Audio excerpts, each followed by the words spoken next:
Frères et sœurs en Christ, j'espère que vous allez bien, par la grâce de Dieu.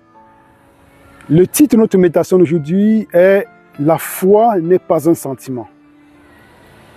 Pourquoi cette méditation? Nous savons qu'avec les temps qui arrivent dans le futur, nous serons confrontés au temps d'angoisse de Jacob, à la grande tribulation. Mais nous serons confrontés aussi à une guerre interne en nous, entre la foi et les sentiments. D'où le but de cette méditation.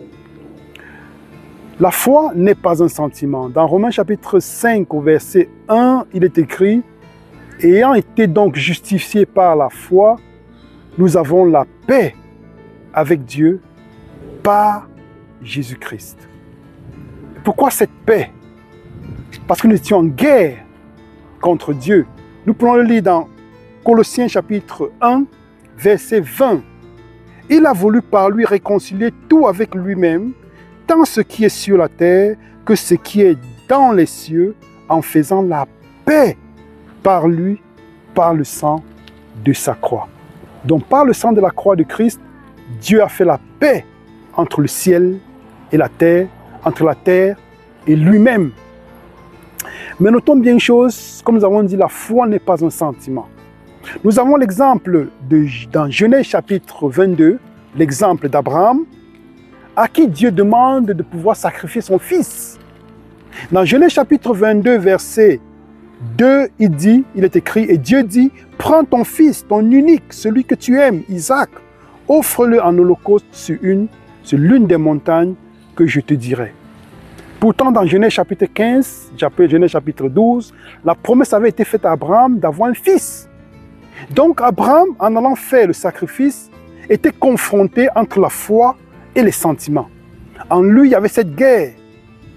Est-ce vraiment la volonté de Dieu? Est-ce que je dois vraiment me confier, me fier de la promesse de Dieu?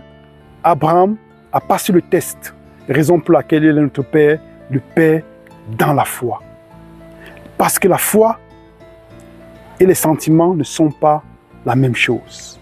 Nous avons l'exemple de Jésus-Christ. Dans Luc chapitre 22, où Jésus-Christ au jardin de Gethsémane est confronté en lui à cette foi et il y a aussi les sentiments parce qu'il veut que le Père puisse éloigner de lui la coupe de la souffrance. Pour 3 fois, Jésus-Christ va prier, il va dire, s'il est possible, éloigne de moi la coupe. En lui, il y avait cette guerre entre la foi, en les promesses de Dieu, et les sentiments dans sa chair. Mais Jésus-Christ a vaincu par la foi, parce que la foi n'est pas un sentiment. Jésus-Christ, pendant sa vie, il était confronté aux scribes, aux pharisiens, aux républicains, à tous. Mais est-ce que Jésus-Christ était en paix?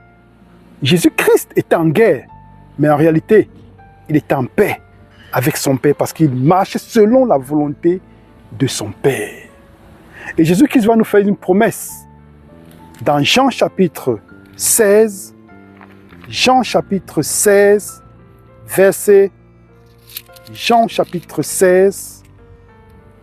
31, il va nous faire une promesse très importante. Je vous ai dit ces choses afin que vous ayez la paix en moi. Vous aurez des tribulations dans le monde, mais prenez courage, j'ai vaincu le monde. Frères et sœurs en Christ, nous sommes confrontés, nous sommes aussi confrontés chaque jour en cette guerre entre la foi et les sentiments. Notre chair nous tire vers le bas par les sentiments pour mettre en doute les promesses de Dieu dans nos vies. Mais rappelons-nous, frères et sœurs, que la foi n'est pas un sentiment.